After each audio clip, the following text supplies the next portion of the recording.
Snow White and the Seven Dwarfs. Once ago, and see upon a time, long, long ago, a lovely queen Saturday by her window sewing. As she worked, she thought, "If only I had a little daughter, how happy I would be." Dreaming, she pricked her finger with her needle. 3 drops of blood fell on the snow-white linen. How lovely my little girl would be if she had lips as red as blood, skin as white as snow, and hair as black as ebony, thought the queen. Sometime later, a little daughter was born to the queen, and she was just as beautiful as the queen had hoped she might be. The happy mother decided to call her baby Snow White. But the queen was very ill, and when Snow White was still a little girl, her mother died. Snow White's father, the king, was broken-hearted. For many years, he was sad and lonely.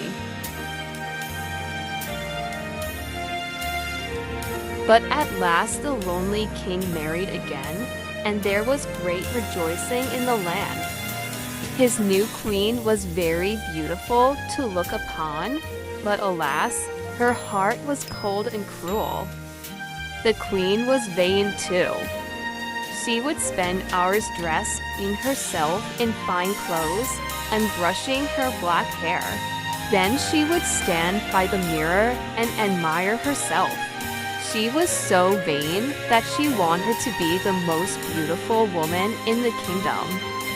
Now the queen's most prized possession was a magic mirror. Every day she asked it, "Mirror, mirror on the wall, who is the fairest of us all?" If the mirror replied that she was the fairest in the land, the queen was happy and all was well. But sometimes another lady was named. Then the queen would fly into such a terrible rage that the people around her trembled with fear. And the wicked queen would order the poor lady to be killed. Meanwhile, Snow White was growing up to be more and more beautiful. And as well as being pretty, she was so sweet-natured that everyone loved her, everyone but the queen. The queen looked at Snow White jealously. At last she could stand the sight of the lovely princess no longer. She banished Snow White to the servants' quarters. Snow White's fine clothes were taken away from her, and she had to dress in rags like the other servants.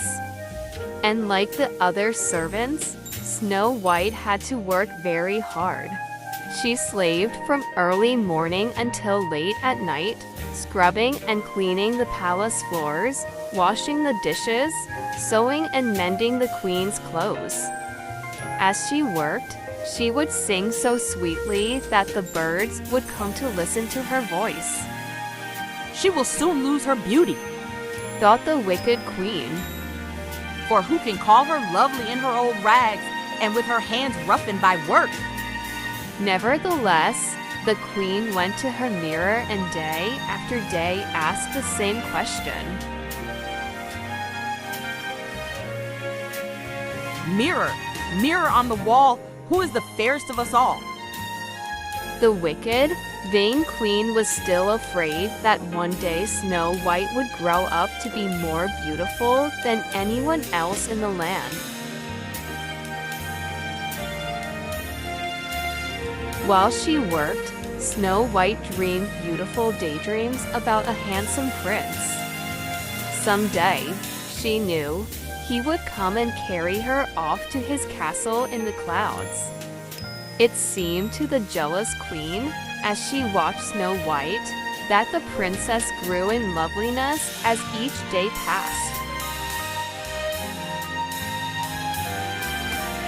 And indeed, though Snow White wore ragged clothes, her beauty was plain to see.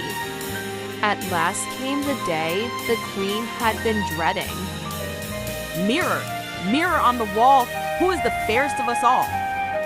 She said, and the mirror replied, Her lips blood red, her hair like night, her skin like snow, her name Snow White. The angry queen called her huntsman to her. Take the princess into the forest and bring me back her heart in this jeweled box, she said. The huntsman bowed his head in grief. He had no choice but to obey the queen's command. Off into the forest went Snow White and the huntsman next day. The princess, not knowing what was in store for her, skipped along beside the huntsman, now stopping to pick violets, now singing a happy tune. At last the huntsman, heartbroken, fell to his knee beside the princess. I cannot kill you, princess, He said. even the agate is the queen's command. Run into the forest and hide, and never return to the castle. Alone in the forest, Snow White wept with fright. But she was not really alone, she found. All the little woodland animals were her friends. And, chirping and chattering happily, they led her to a new home. It was a sweet little, tiny little house in the woods that animals showed Snow White. But no one was home, and when she looked in the window, my, what an untidy sight met her eyes. The sink was piled with unwashed dishes, and everything was thickly blanketed with dust. Maybe the children who live here need someone to keep house for them. Said Snow White. Let's clean their house. So in they went. And with the help of her new forest friends, Snow White soon had that little house spee and span. Then she went upstairs and fell asleep across the 7 little beds. As she slept, home from work came the 7 little men who lived in that house in the woods. Hi ho, it's home from work we go, sang the 7 little men, the 7 dwarfs. Then they saw their little house, just as Snow White had seen it. But they knew at once that something was changed. It was clean. Up the stairs crept the 7 dwarfs, and there they found Snow White just waking up. Oh, Cried Snow White. I know who you are. She had read their names on their beds. You're dopey and sneezy and happy and grumpy and DLC and bashful and sleepy.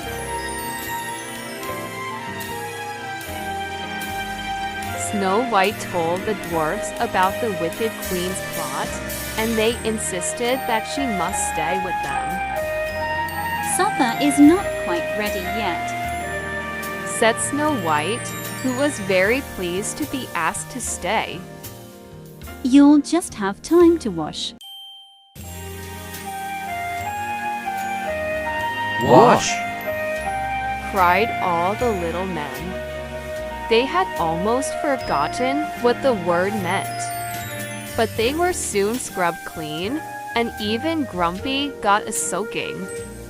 The 7 dwarfs soon grew to love Snow White and her merry ways. The next morning, instead of going to work in their mine, the 7 dwarfs decided to make a beautiful new bed for Snow White. The 7 little men would not have worked so happily if they could have seen beyond the forest. The wicked queen had learned that Snow White was still alive. And now, disguised as an old woman, she was making her way to their very own house with a poison apple for Snow White. When the dwarfs had left Snow White that morning, they had warned her to stay in the house. Be careful of strangers. Grumpy had said as Snow White kissed him goodbye, and Snow White had promised that she would be careful. Later that day, the old woman knocked at her door. Alas, Snow White could not resist the magic apple.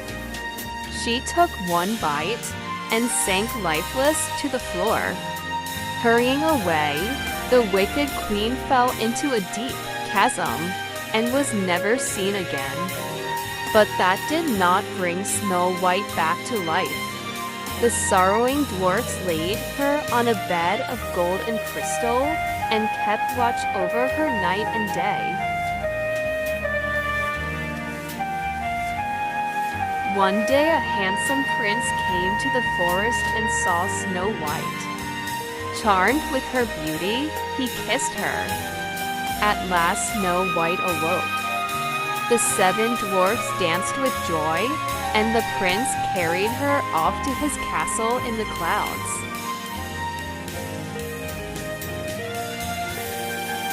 The end. Hello, my friends. The moral of Snow White's story is, vanity will not take you far, but kindness will. In this short story, the queen was completely indulged in vanity, which messed with her mind. But kind-hearted Snow White found friends and met a prince that loved her and stood by her. See you soon on other new adventures. I love you all. Goodbye.